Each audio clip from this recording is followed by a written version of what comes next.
Uh, Thank you very much, Liz. And first of all, I would like to say thank you and congratulations to Mr. Dr. Kamran Musa for sharing wonderful learning uh, in his short presentation for um, for what he's doing in Pakistan. So that's wonderful. A warm greetings to each and every one of you from Dubai. While I work for an Indian company, I operate out of Dubai. So I'm honored to be elected as one of the new IAQ academicians this year. This recognition is one of the high points in 30 years of experience in the field of quality and excellence. And I think I have to say a big thanks to Dr. Janak Mehta, to Mr. Janak Mehta, Mr. N. Ramanathan, and Lars Soquist, who kindly nominated me for this and encouraged me to go through the process. And that was a wonderful learning process, I must say. So I look forward to, in this role, I look forward to advancing the agenda of IAQ in whatever capacity IAQ would like me to do. And here I'm pleased to introduce myself to this team collegium. Just wish it was possible to do this introduction in person, but I guess technology is the second best option. So something about me, I was born in a place called Patna, which is an ancient city, then known as Patliputra, in the eastern part of India. It is historically an important city as it served the capital of two prominent kingdoms for over 8 centuries, from 300 BC, now it is not called BC, to around 500 AD. About my family, my better half Smriti is a top picture. My better half Smriti is an artist and likes to express herself best on the canvas or when advising the family to remain grounded and real. Our daughter Stuti, who is third from the left, and her husband Shalok are based out of Dubai. Stuti is a proficient singer and teaches management at the Amity Business School in Dubai. And Shalok, a sports enthusiast, works for SAP. And it's great to have family based out of the same city. On the bottom, a brief tribute to my parents. My father, Dr. B.K. Sinha, was a professor of history in Patna, and my mother, who just passed away last week, was the glue that bound together a large family of my siblings and my colleagues. But unfortunately, they are not there today, but I feel the generosity of their blessings with me every day. On the education side, on my experience side, I completed mechanical engineering from Patna University in 1982.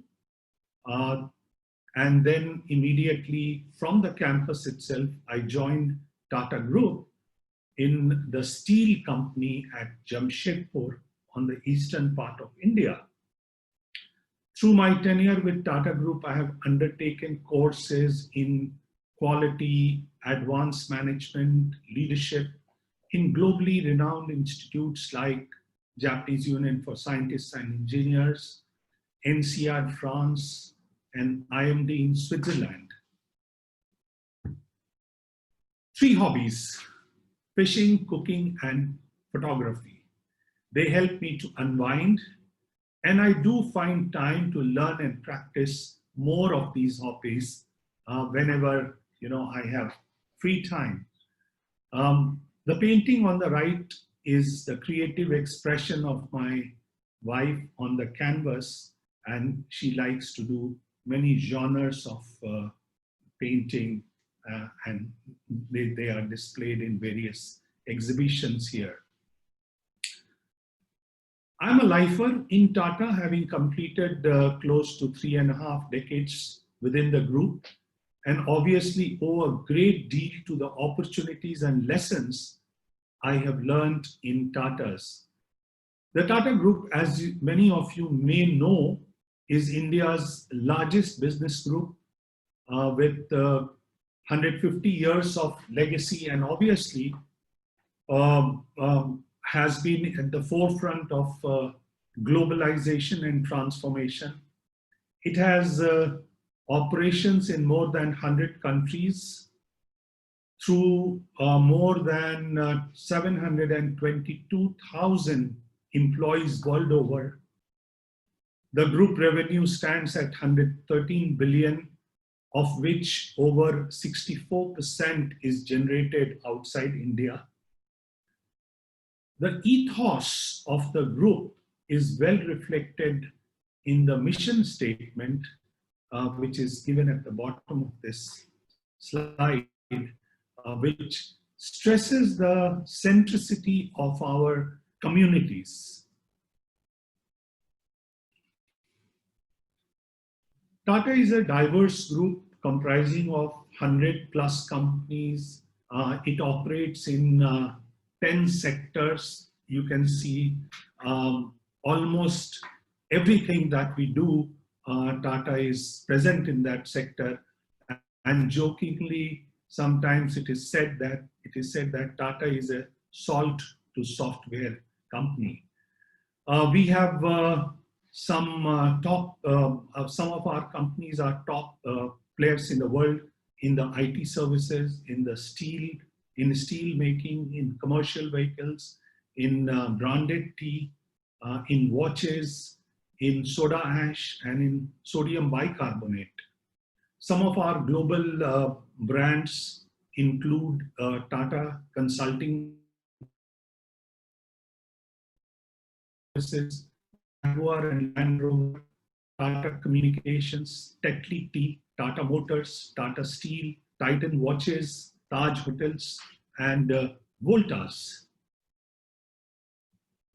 Nothing summarizes the ethos of the companies better than the quote by the founder Jamshedji Tata, who said in late 19th century that in a free enterprise, the community is just another stakeholder in the business, is not just another stakeholder in the business, but in fact, it is the very purpose of its existence. Some of you may be surprised to know that 66% of promoter company, which is Tata Sons, where I work, company share are actually held by philanthropic trusts. So what comes as a dividend to the holding goes for improving quality of life of people in the communities where we operate. A bit about my experience in Tata Group. It's there on this slide. I started my career, as I mentioned, with Tata Steel in the project engineering division, where implicitly, obviously, we learned a lot of tools and techniques in quality. But my real education in quality started in 1990 when I was inducted as the founding member of Tata Quality Management or Tata Quality Implementation Group, and I'll talk more about it. And then I had a bit of business stint later in my career as head of trading and chartering, and then as head of HR for marketing and sales. And then again, I went into quality role and I was the general manager of quality and HR, internationally known entity called Tata International. And then I was appointed Chief Executive Officer of Tata Business Excellence Group, which is a nodal group responsible for promoting excellence, innovation, sustainability in all the Tata companies. And lastly, in my new role, I head the Tata Group for Middle East and North Africa. So that's how my journey is for last 3.5 decades, and I talk about different pieces of this journey as we go into this presentation. But there was a turning point in my career, and that turning point was in 1989 when I was selected as one of the 5 members of Rotary Group Study Exchange Program to visit Wormland in Sweden for cultural exchange. And as an adjunct to this, my company, my CEO also wanted me to see the best practices in some of the European companies. And probably that opportunity and that visit opened world of opportunity for me, and also embedded a sense of cultural sensitivity in me, which is still serving me well.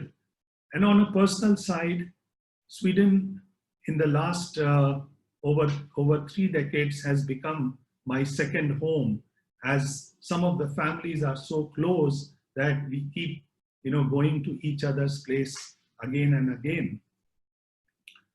I'll talk about little bit about Tata Steel quality journey, where I learned the first lessons of quality. Tata Steel TQM journey started in 1989, and that was triggered by then CEO, Dr. J.J. Irani, who is a well-known quality thought leader in India and abroad. He attended a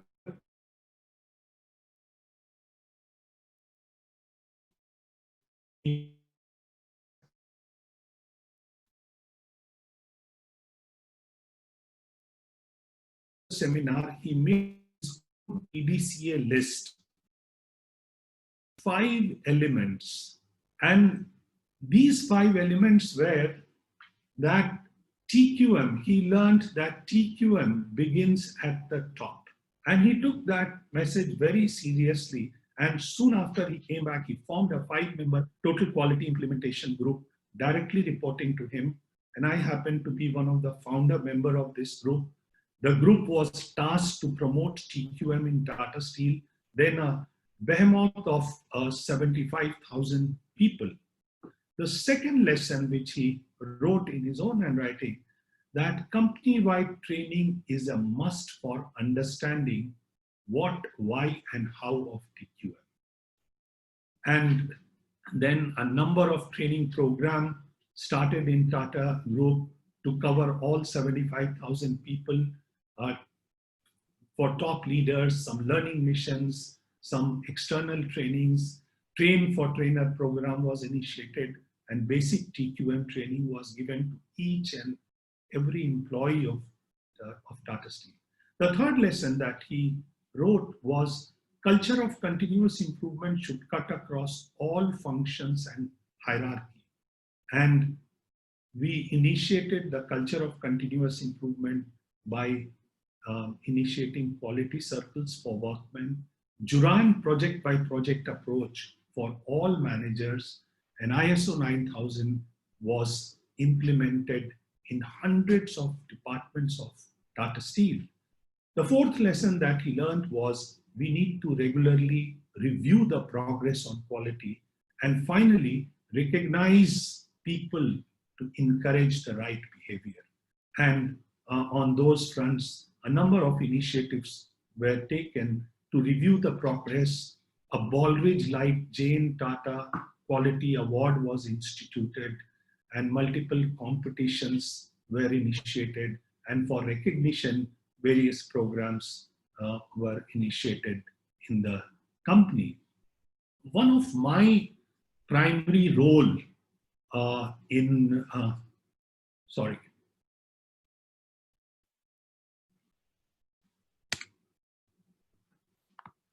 just a minute.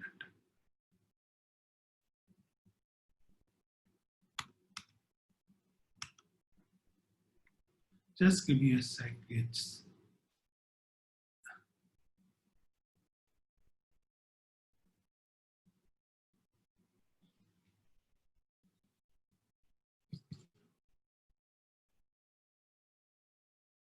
yeah, yeah.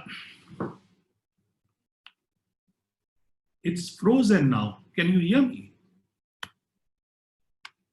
Can you hear me? I can hear you. Yes, Yes, we can hear you. yes, Okay. yes. Okay. Okay. So one of my primary role was to lead the initiative of involving workmen in quality programs through Quality Circle. And before taking up this task, I read 3 books, and those 3 books are still fresh in my mind. First one was What is Total Quality Control? The Japanese Way by Dr. Kaoru Ishikawa. Second was Guide to Quality Control by Dr. Kaoru Ishikawa. And third was Out of Crisis by Dr. W.E. Deming. And then I attended several training programs, and based on those training programs, we designed the blueprint of involving workmen into quality circles and taught them QC tools and various other methodologies. And as a result, quality circles grew from 12 in numbers to 1,200 in numbers in 4 years' time. And quality circles became the main vehicle for involving workmen in the process of improvement, and that huge amount of workmen started contributing to the process of total quality.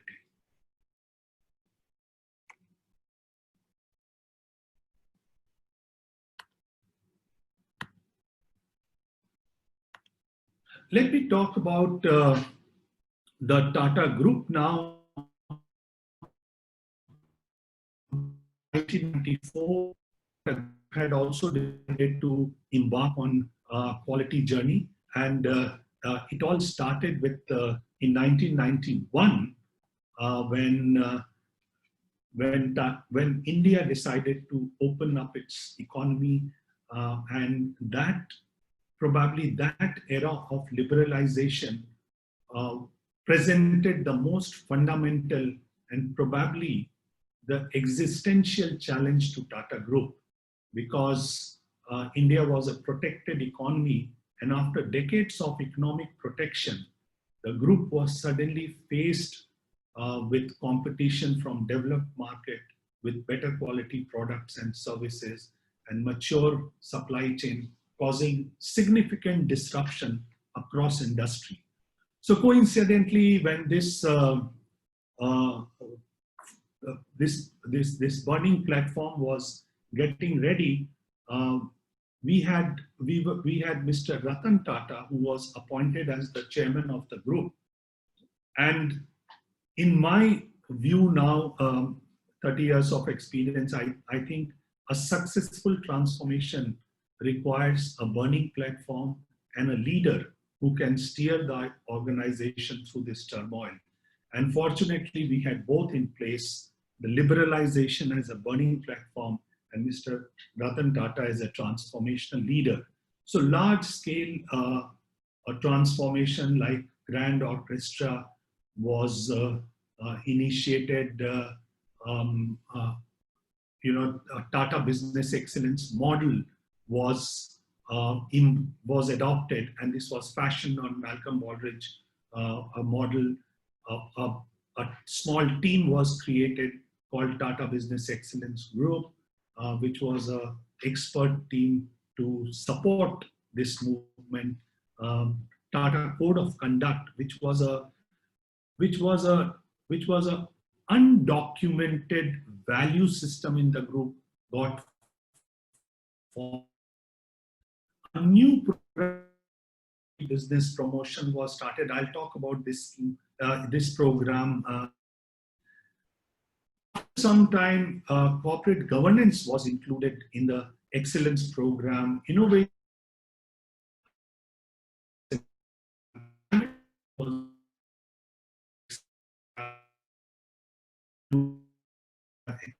program, and in a way, the definition of corporate excellence was expanded every now and then by including newer and newer initiatives in a way that people don't see too many initiatives in the company, but they see one umbrella initiative under which everything is happening.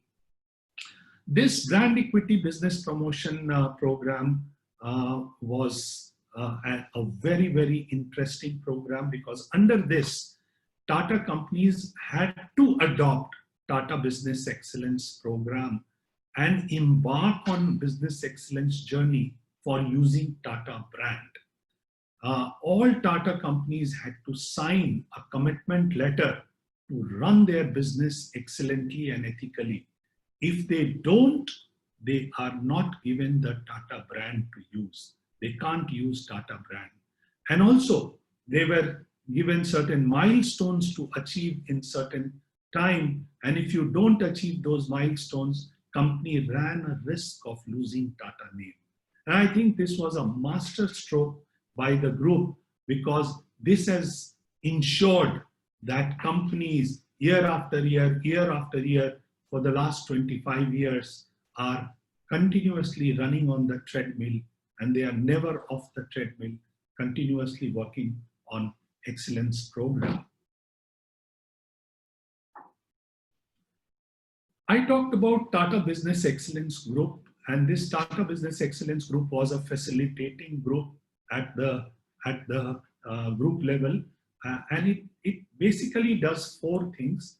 One, it maintains the standards and upgrades the standards, and the standard is Tata Business Excellence Model. So it continuously learns and upgrades standards for sustainability, standards for safety. Then it trains people, practitioners, leaders, assessors. About 3,000 managers become examiners, assessors. And this is going on for last over 1.5 decades. And today we have a pool of almost 20,000 trained examiners who can look at the business in a more holistic manner from end to end. And TBM training in the last 1 decade has become an essential part of the leadership development. If anyone has aspirations, the question is asked, are you an assessor? Are you a team leader? Have you done assessment? And if you have not done any of these, then you have not done something which is very dear to the organization, and therefore you must do in order to aspire for achieving something big in your life. I talked about Tata Business Excellence Model, which was fashioned on Malcolm Baldrige National Quality Program, and in early days we learned unabashedly from Baldrige program. TBM changed the very definition of quality in Tata Group. In two decades back, from a single stakeholder view of quality of product and services, today quality means managing expectations of multiple stakeholders by continuously improving organizational management systems, including governance, leadership, supply chain, customer management, and so on and so forth. This big Q quality focuses on developing a culture of continuous improvement, innovation in everything that we do. And probably the highest level of quality is the value of highest level of quality is embedded in our Tata Group byline, leadership with trust, which means managing quality by doing right things which evoke trust amongst all stakeholders. So TBM in the last 25 years has changed the language and vocabulary adopted by Tata companies. soon after its adoption, people started talking about benchmarking, strategy planning, customer centricity, lag measure, lead measure, and so on and so forth. So this was a very interesting program to run as a CEO of Tata Business Excellence Model and continuously change in order to meet the expectations and maturity of Tata companies. And therefore, we had to make the TBM a living model. If it is not a living model, companies will immediately lose interest in TBM. And as you can see, in 2004, we included globalization because Tata started globalization in a big way. In 2009, we included climate change, safety, and innovation. In 2011, we included, we included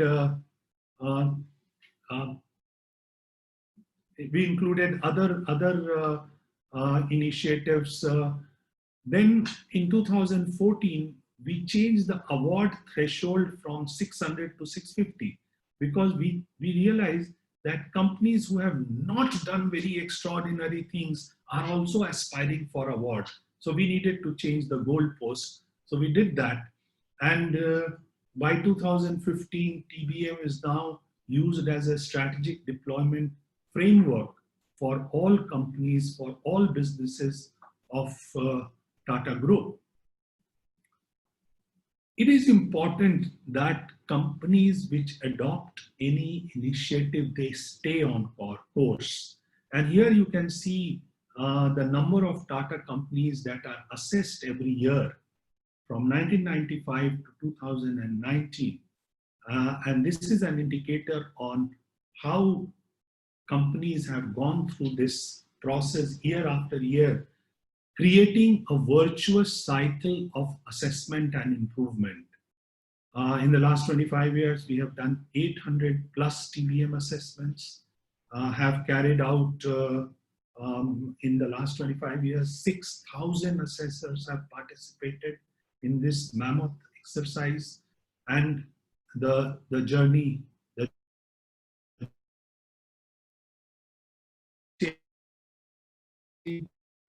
the framework, the assessment, the process of our learning, the process of institutionalizing excellence continues to be the same.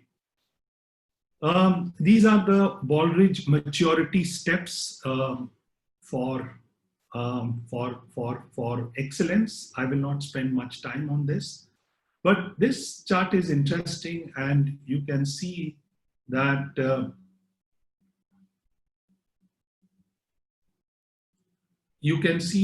how there has been progress over a period of time. In 1994, 98% of our 100 companies were below 500 score on Baldrige scale.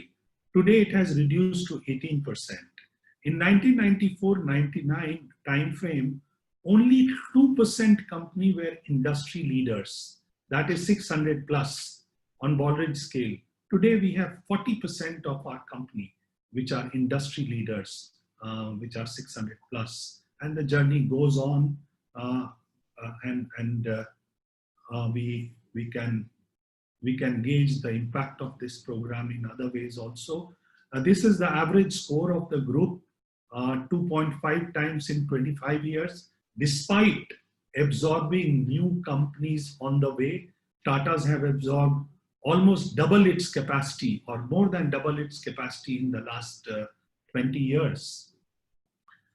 I'll quickly talk about climate change. I was privileged to be given opportunity to drive climate change as a head of CEO of TBEXD. Under this program, we measured carbon and water footprint of Tata Group for the first time and created green strategy for the group.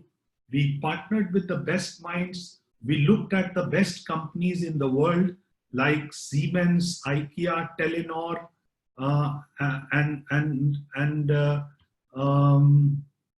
and so on and so forth. And Based on this, company made some very long-term strategy.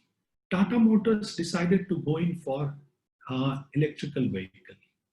Tata Power decided to stop making coal-powered power stations. And today, their renewable portfolio is almost 25% of 11 gigawatt that they generate. And similarly, Tata Chemicals developed the first industrial scale carbon capture and utilization plant in UK. Talk a little bit about innovation. We also realize that companies which are market leaders and businesses that are globally successful have one thing in common. They think, they aspire, they question, they experiment, they dream, they dare, and most importantly, they innovate. And this stimulated us to look at innovation as a strategic approach to grow internationally. We looked at mega trends. We visited the most innovative companies in US and Japan and picked the best of the minds on innovation and shaped our journey on innovation. And as a result, uh, uh, these are journey which have taken in the last 10 years. So one slide doesn't do justice to this journey. But in the last few years, we have doubled our patents to 7,000. The program is now delivering the benefit of about $1.8 billion per year in terms of new product or in terms of cost saving. And I had the privilege to address Future of Energy platform in Harvard Business School. And in 2009, Business Week recognized me as one of the 25 masters of innovation in the world. And one of the signature program of this innovation, which I would like to talk about, is Dare to Try. Every organization knows that risk-taking is critical to fostering innovation, yet people don't know how to promote risk in a credible and practical manner. How can creative or intelligent risk be encouraged and normal risk be discouraged? So we in Tata Group started an award called Dare to Try in our innovation recognition. Individuals and teams are recognized for failed innovation arising out of bold experimentation. Teams, individuals are publicly recognized and encouraged to learn from the failure. And this has helped the group to move from a blame-worthy culture to a learn-worthy culture.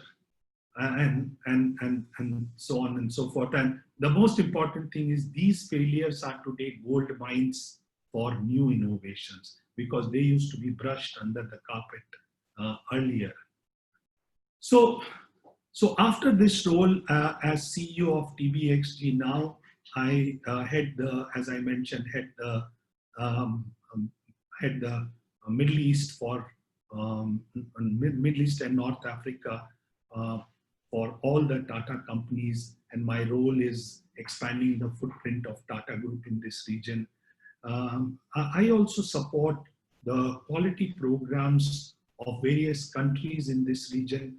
And there are two things which I'm extremely proud of, which we have done in Middle East. One is we have set up an all-women BPO center in Saudi Arabia, where almost 1,000 local women are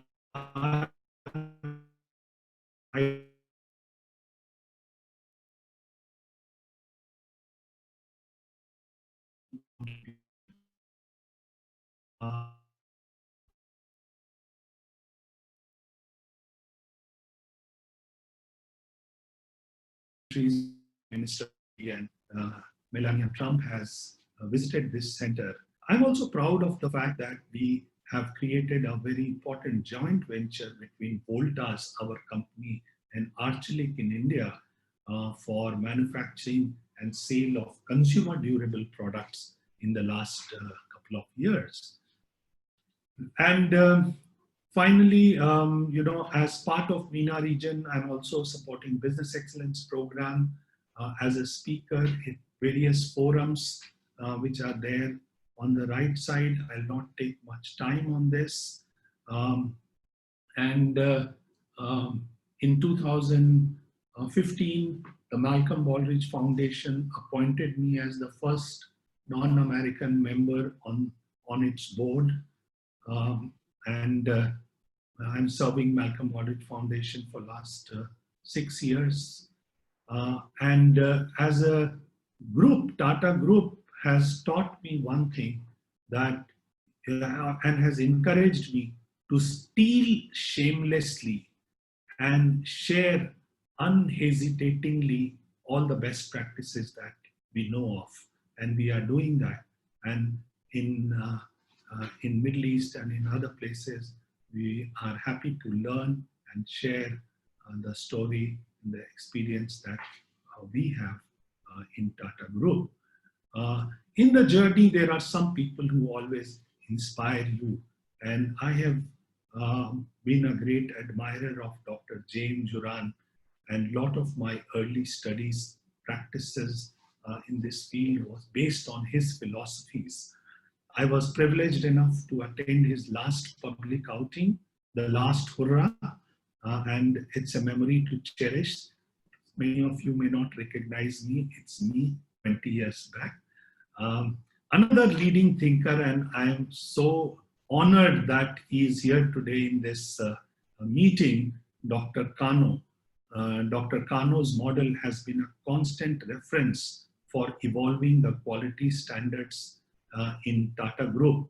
And Dr. Kano has worked very, very closely with our steel company, and the steel company has gone from one height to another.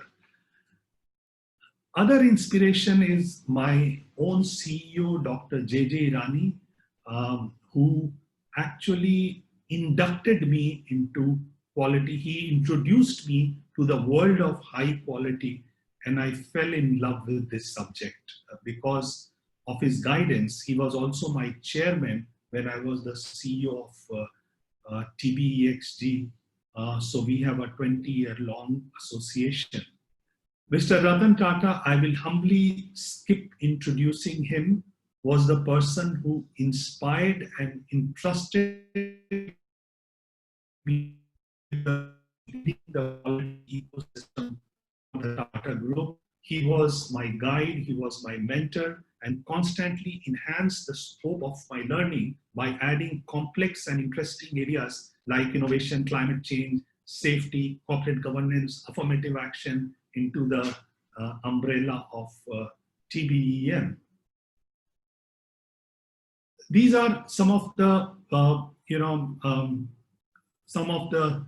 changes that have taken place in Tata Group. Many companies have acquired global leadership. Many companies have acquired domestic leadership. And in the past 25 years, the group has completely changed its DNA. And that you can see in the next slide. 1994, when we started the journey, group was a $4 billion group. Today, we are over 110 billion, 25 times in 25 years. Mostly India presence. Now it is global, 65% revenue from outside. Market cap was 10 billion. Today it is 170 billion, so on and so forth. And it is one of the most admired brand globally. Now, has it all happened because of business excellence? No. But business excellence has also played a very important role in building capability in the organization. And before I end my presentation, I would like to play a 1-minute video clip of George Benson.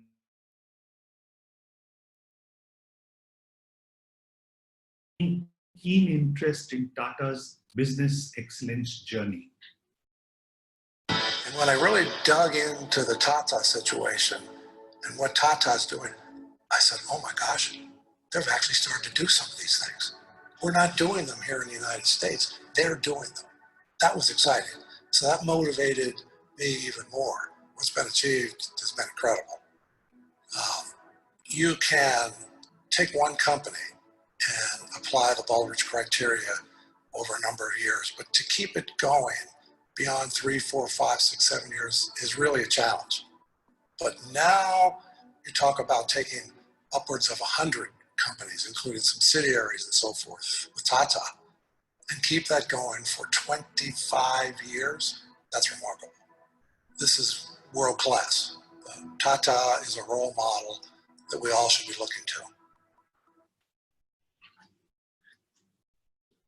Thank you, and I'll be happy to take any questions. Thank you very much for giving me this opportunity.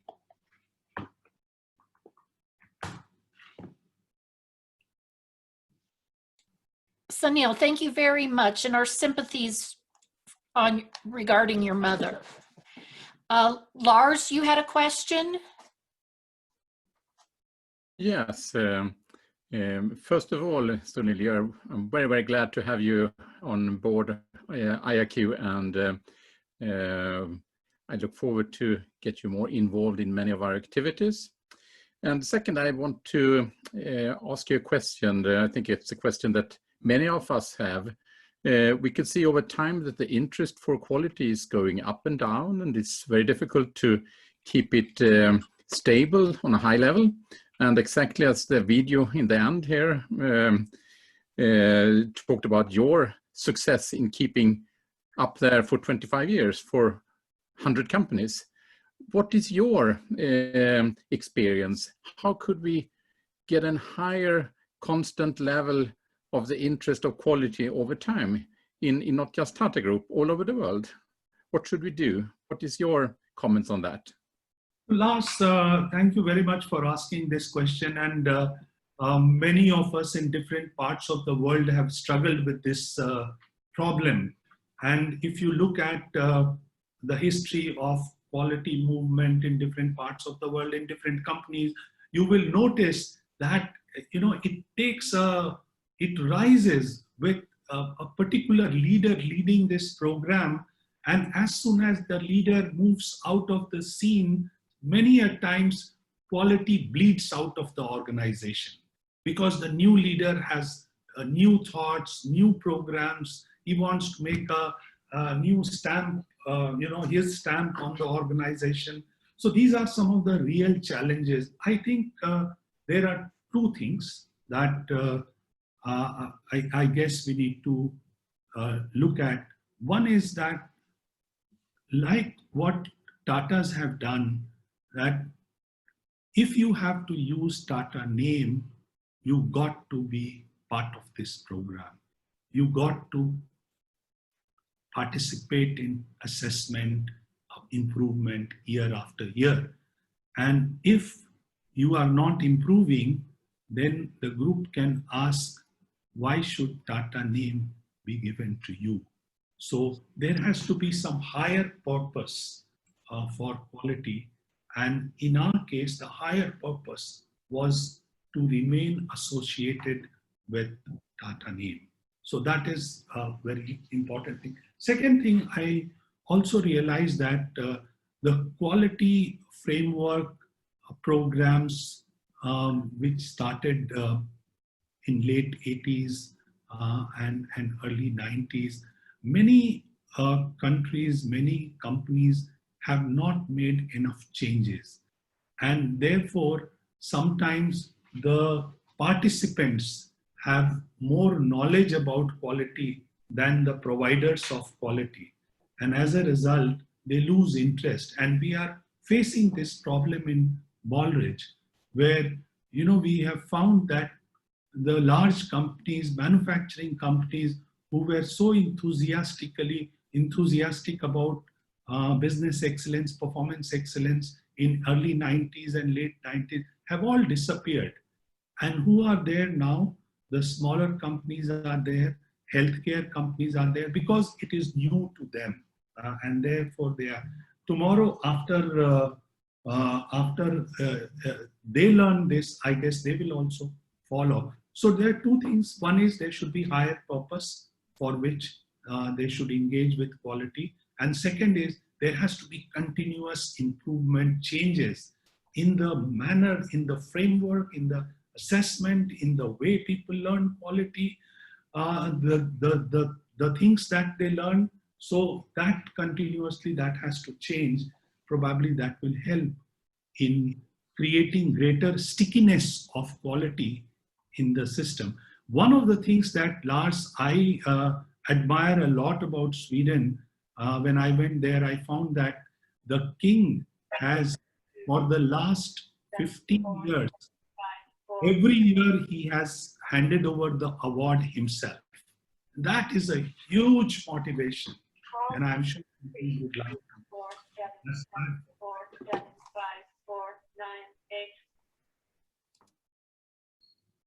Yes, thanks a lot, Sunil. Next, Janak Mehta had a question or a comment. No, just welcome to Sunil, and I've been fortunate to be involved with Tata Group from the very beginning. Dr. Irani, which he mentioned, he was the first team which I took to Japan. He was the leader of the team and started this initiative. And incidentally, Mr. Ratan Tata is also a recipient of our IAQ award for corporate governance. That's Burton Medal for Corporate Governance.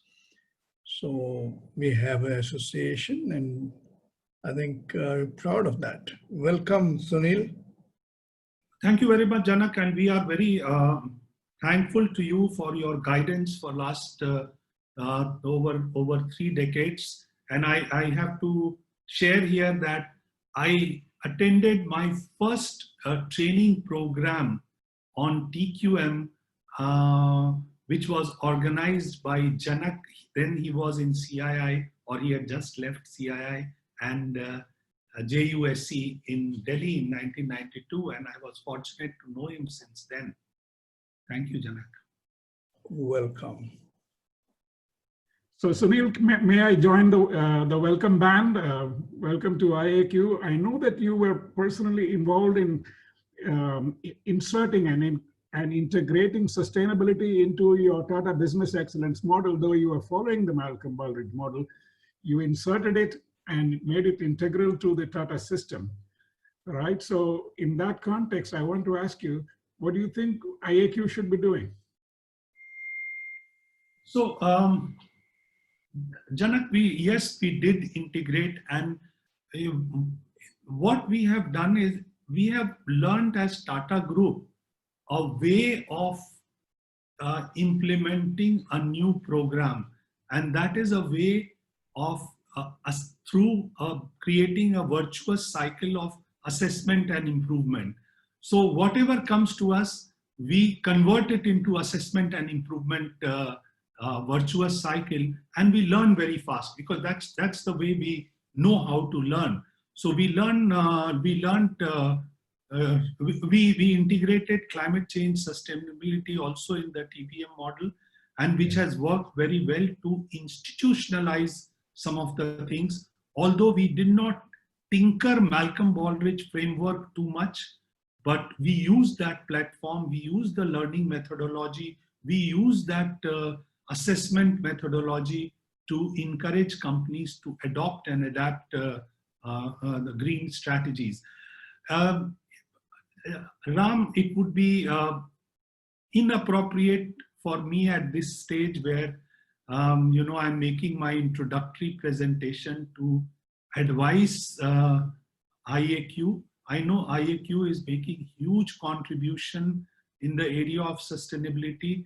All I can say is I can offer my humble, participation in what IAQ is doing in the area of sustainability, and together we can see what we can do. Thank you, Sunil. Thank you.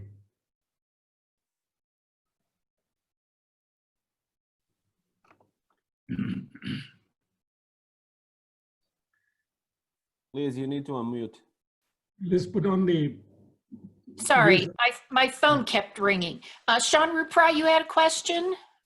Yes, Sunil, it's great to see you, and wonderful to see all your achievements. I had a privilege to be in Jamshedpur as a guest of honor during the Dr. Irani's awards.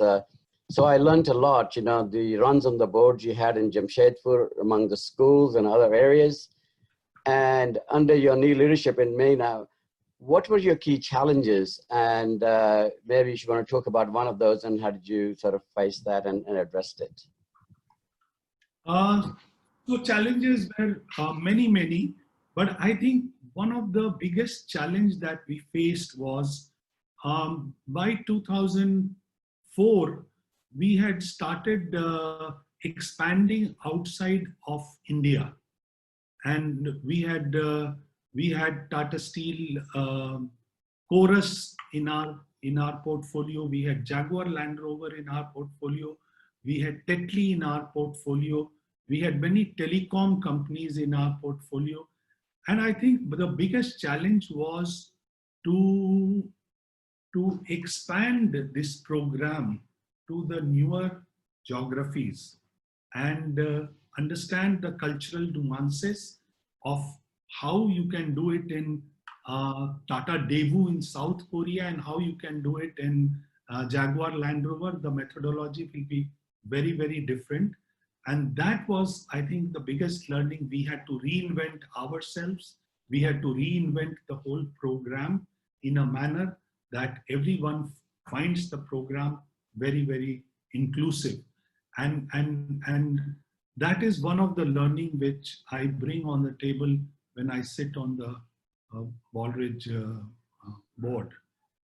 How do you successfully implement this program in different cultures and different geography? The second thing, learning was, it is very difficult to maintain the interests of the companies, and especially high-performing companies, to be on the treadmill. And it is very well known that the moment you are off the treadmill, excellence will bleed out of the organization, because it is not a permanent thing which will, once you injected, it will remain in the organization forever. So keeping them motivated, bringing new initiative, bringing new challenges to them so that they keep interested. Even if they have scored 700, they are looking for something more. That's another very big challenge that we faced. And as I was mentioning, that we integrated many initiatives into this, a little bit of innovation, little bit of climate change, little bit of corporate governance. Now, how do you maintain a balance between the width and the depth when you do such kind of assessment? And that was also, these are also the challenges that we have Thank you, faced. Sunil. Welcome on board. I look forward to working with you. Thank you so much. My pleasure, and I look forward to working. Paulo Sampaio, you had a question or a thought? Yeah, just some questions. First, welcome on board, Sunil, to the Academy. It was a great presentation. Congratulations on that.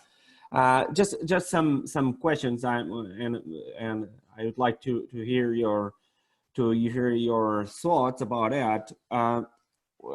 Most of my current research projects, applied research projects, are with companies in the field of digital transformation and the role of quality in that changing process. One of my questions for you is, what is the Tata Group doing concerning the digital transformation process, and how the Tata Group is adapting the quality approaches and the quality models to this new reality? And additionally, I'd like to listen your thoughts about what do you think that we need to do in the quality field concerning, for instance, the organizational excellence models. Do we need to readapt them to this new reality of the digital context, or do they continuously to answer to the current industry requirements? It will be great to hear your thoughts. Thank you. Thank you very much. First of all, embracing digital transformation is not an option. It is something, if you don't do, you will fall behind. So that is not an option. So there is no point in debating these things. It has to be done. That's the point. And that's the point which Tatas have taken. And Tata Group has taken the digital transformation very, very seriously. And you know, our learning is, if you think that some subject, something is important, then first of all, create an expert team who is spending 100% time to drive the transformation. Instead of 100 people spending 5% time, it's better 5 people spend 100% time and drive the transformation.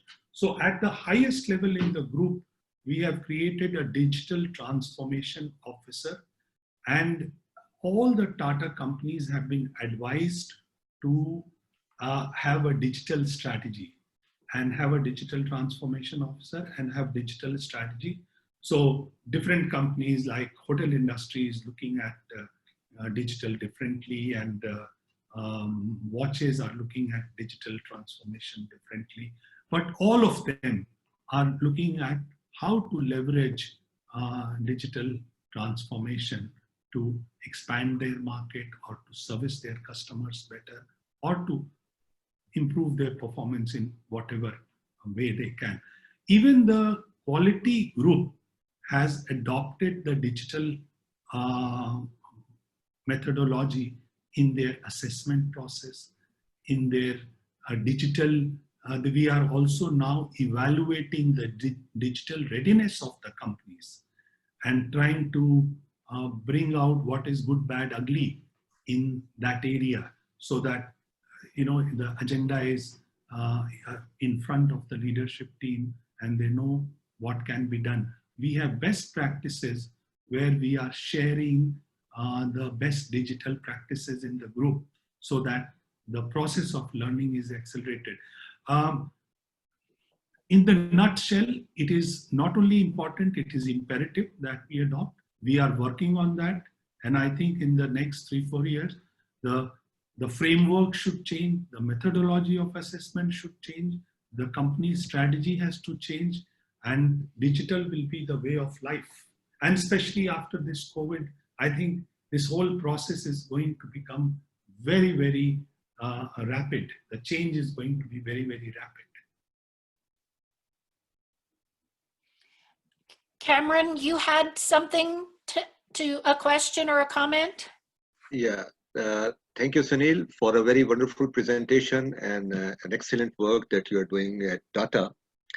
My question, some of them you just answered, but one of my question is, my worries is about the sustainability of strength of quality management in organizations.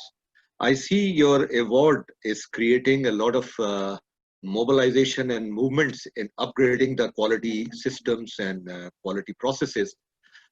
My question is regarding those organizations who have achieved the award for some time.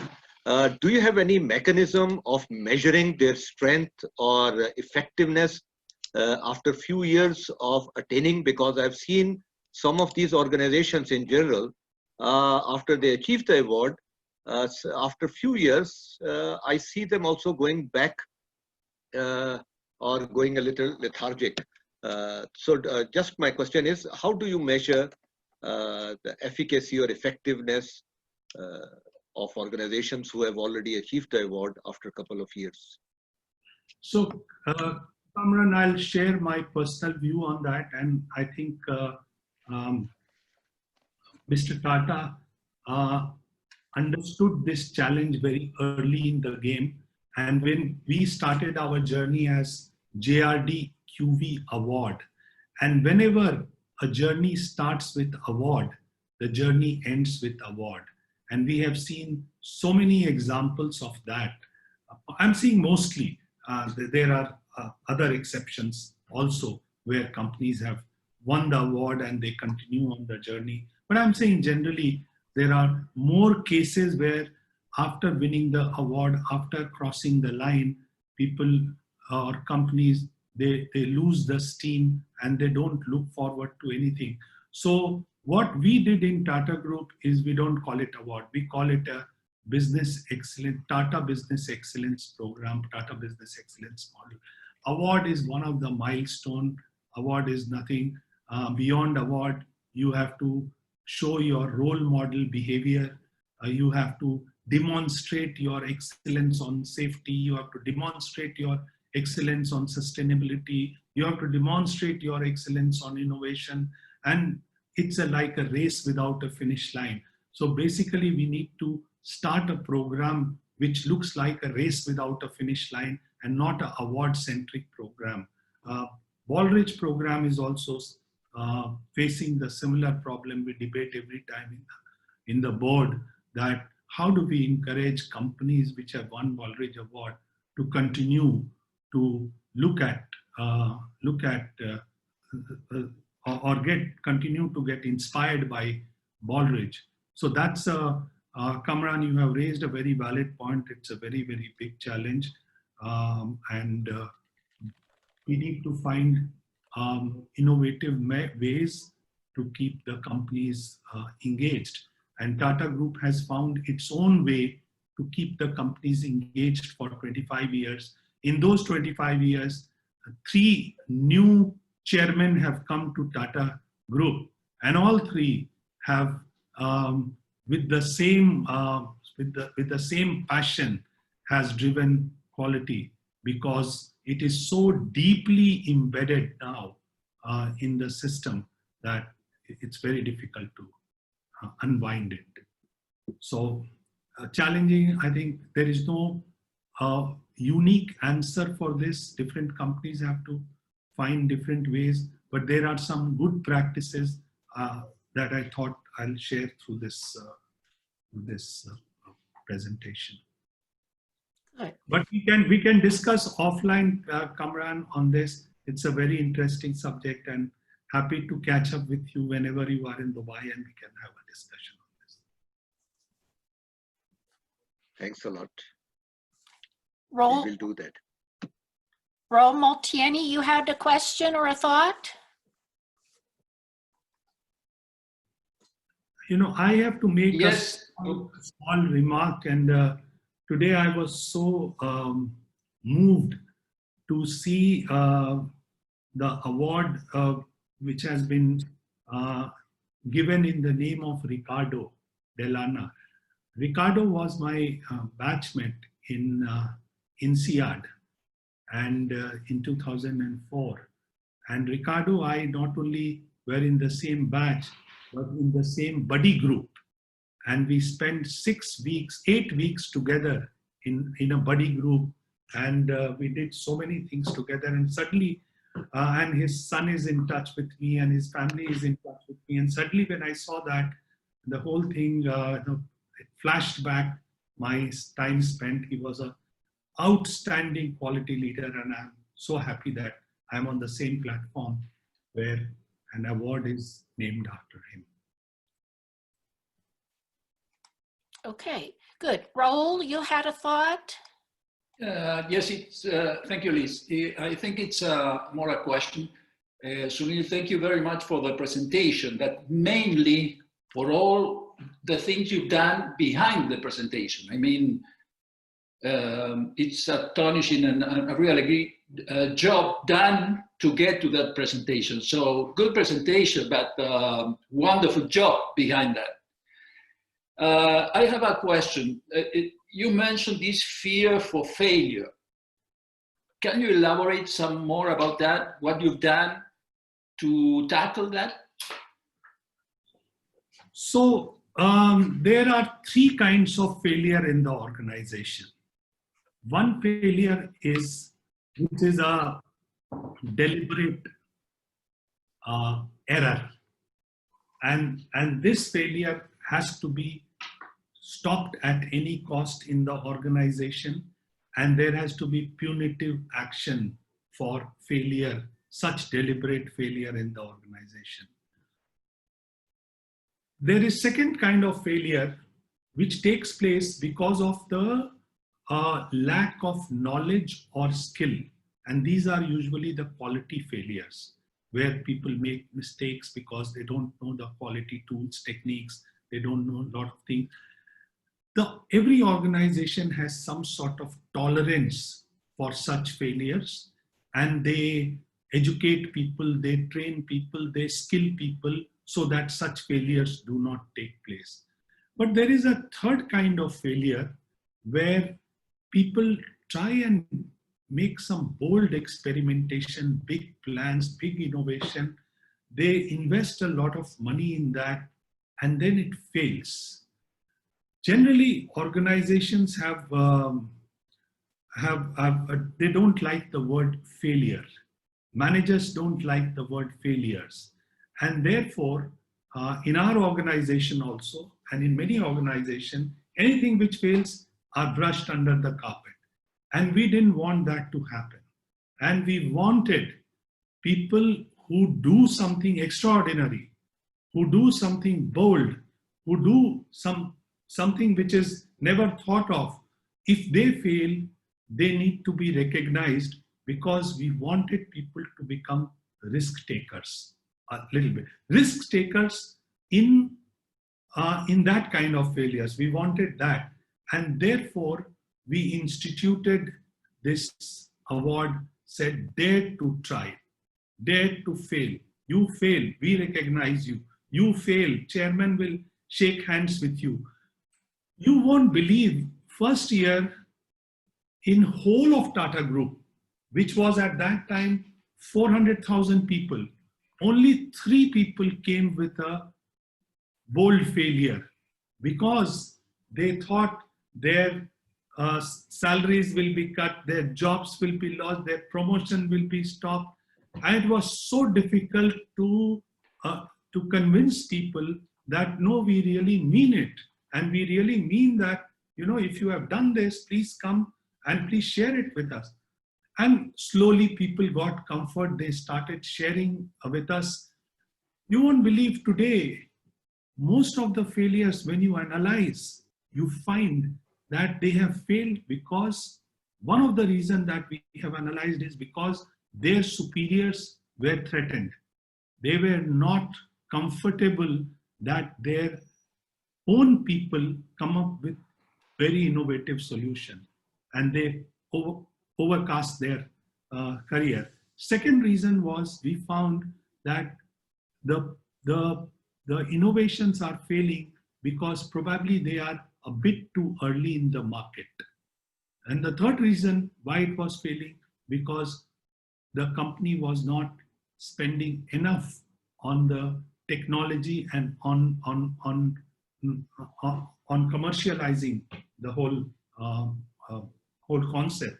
So these were the reasons, and today we are finding, when you analyze these failures, when you recognize these failures, many of these failure stories are converting into wonderful innovations. And this year it fails, after 2 years, the same project becomes a wonderful innovation, and it is giving huge benefit to the organization. So it's a little tricky thing, and you have to handle it with care so that we do not start recognizing people who are supposed to make donuts, and if they fail in making donuts, we are recognizing them. So we have to handle it in a very tricky manner, but I think this kind of initiative is very, very useful for giving comfort, confidence to people that they can do extraordinary things in the organization. I hope I have. Thank you. Thank you a lot. Thank you. Thank you.